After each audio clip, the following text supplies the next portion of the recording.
Hi kids, this is Grammy with Grammy and Grandpa Reads, and I hope you are liking our channel.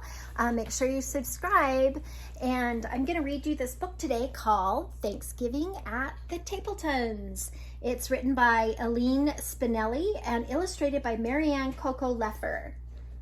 Let's see what this one's all about.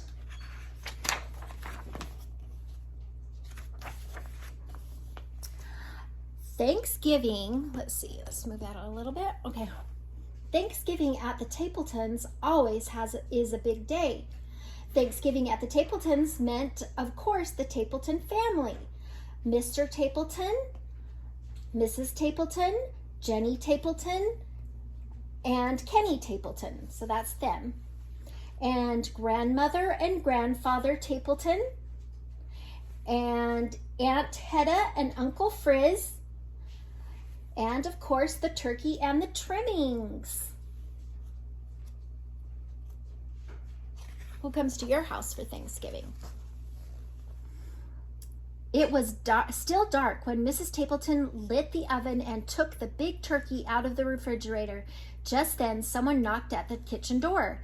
It was Mike the milkman. "Good morning, Mrs. Tappleton. I thought you might like some eggnog for the holiday." Do you like eggnog? As Mrs. Tappleton reached for the eggnog, the turkey slipped from under her arm. Now, on a warmer day, this might not have been a problem, but this Thanksgiving day was quite cold, and the steps were covered with ice. Uh-oh. Before she or Mike could even think, the turkey had slithered into the yard. Do you see it? It went, whoa! "Get it!" shouted Mrs. Tappleton. Mike reached out, but the turkey slid past him, through the gate and into the street. "Hurry!" screamed Mrs. Tappleton. "Stop that turkey!" The milkman chased the turkey. Mrs. Tappleton chased the milkman, and the turkey slid down the hill into the pond. Plop, splash, it bubbled out of sight. Oh no! When Mr. Tappleton came down to breakfast, he took a long sniff. "I don't smell turkey," he said to his wife. "Of course you do not smell turkey," she replied. "You have a cold." "I don't have a cold," he insisted. Mrs. Tappleton shook some pepper in the air and her husband sneezed. "See," she said, "you have a cold." After breakfast, Mr. Tappleton put on his coat and scarf and hat and gloves. "I'm going to the bakery to buy our pies." Mrs. Tappleton handed him his boots. "Wear these," she said. "I know for a fact that it's quite slippery out today." Sim's bakery was so crowded, the line reached out onto the sidewalk. Mr. Tappleton hated to wait so long in lines, so he went to the diner for a cup of coffee. By the time he got back, the long line was gone, and so were the pies. No pumpkin, no mince, no rhubarb, nothing. Mr. Tappleton was afraid to go home with nothing.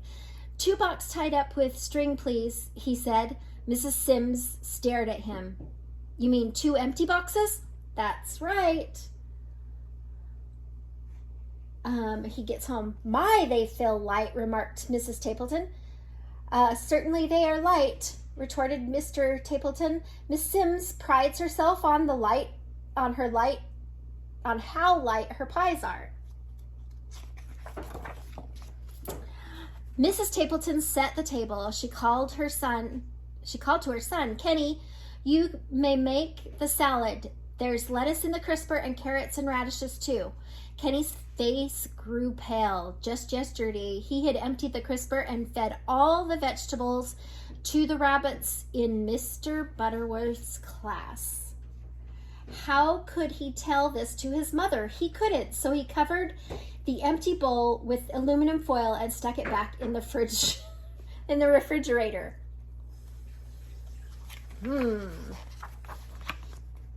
When the others went to pick up their relatives at the train station, Jenny stayed behind to mash the potatoes. Every year, this was her job. She loved it. This year, she thought, I'll make them even better. I will use the blender. Just as Jenny flicked on the switch, the phone rang, and it was her best friend, Nora. If there was one thing Jenny loved to do better than mashed potatoes, it was to talk. Jenny talked and talked and talked to Nora, and she might still be talking today, but she had not a wet glump of something hit her on the back of the head. She turned to see that was splat! Another glump hit her in the face. The blender was going wild. The mashed potatoes were flying everywhere.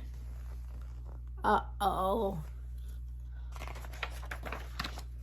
Without even saying goodbye to Nora, Jenny hung up the phone, scrubbed her face, and wiped the mashed potatoes from nearly everything in the kitchen. She finished just as the others came back. Uncle Frizz patted his stomach. I'm hungry, he said. Grandfather Tappleton laughed. I'm as hungry as an elephant. Everyone sat at the table. It was Tappleton tradition for grandmother to say the Thanksgiving prayer. As soon as the turkey is ready, she smiled. I'm hungry as 2 elephants, said grandfather. Mr. Tappleton went to the oven. I'll carve the turkey now. He opened the oven door.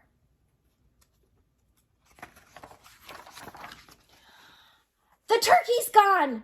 Mr. Tappleton searched on the table and under the table and in every kitchen cabinet. He looked into the sink and into the broom closet. I can't find the turkey anywhere. Mrs. Tappleton took a deep breath. She told them how their fine turkey had slipped out the door and down the steps and across the yard and through the gate and down the street and plop, splash, into the pond. So much for the turkey, said Uncle Frizz, and his stomach rumbled a little louder.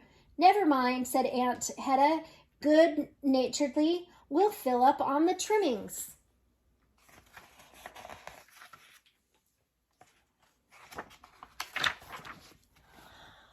I'll get the salad, Jenny announced. Then grandmother can say the prayer. Jenny set the bowl on the table and peeled off the aluminum foil.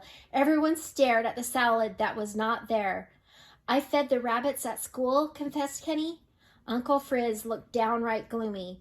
So much for the salad, his stomach rumbled again. I'm as hungry as 3 elephants, sighed grandfather.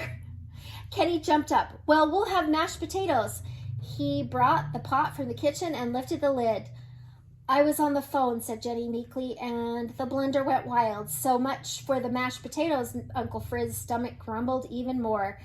I'm as hungry as 4 elephants, grandfather declared. The pies, cried Mrs. Tappleton. We'll get the pies. I'll say grace as soon as the pies are cut, grandmother smiled. Mrs. Tappleton brought in the boxes, set them down, and untied the string. You brought home 2 empty boxes, she glared at Mr. Tappleton, who covered his ears. 5 elephants, groaned grandfather. The dining room was quiet. Everyone looked down at the empty table. Uncle Frizz muttered something, but it could not be heard above the rumble of his stomach. A tear rolled down Jenny's cheek. No Thanksgiving dinner, she sniffled. Nothing to say a prayer for, sighed Kenny. Grandmother smiled. Of course there is something. There is more to Thanksgiving than turkey and trimmings. And then Grandmother Tappleton asked everyone to bow their heads and to hold hands around the dining room table. And this is the Thanksgiving prayer, she said. Turkeys come and go, trimmings can be lost, we know. But we're together, that's what matters. Now, what's served upon the platters? Not what serves upon the platters. Amen. That was a wonderful prayer, said Aunt Hedda. Mr. Tappleton jumped up. We'll have liverwurst and cheese in the refrigerator. I'll help fix the sandwiches, offered Mr. Tappleton. Jenny wiped her tear. I'll get the pickles. Kenny laughed. I'll open the jar of applesauce for dessert. And the Tappletons had their Thanksgiving dinner after all. Uncle Frizz's stomach stopped rumbling, and Grandfather Tappleton ate enough liverwurst to feed 6 elephants. In fact, everyone had plenty to eat, but most of all, they had each other. Oh, that's a good story. I like that. They all tried to trick each other. That's probably not a good idea, but in the end, they realized what's really important is that they were together. And I hope that you have a happy Thanksgiving. Please like our videos and subscribe to our channel.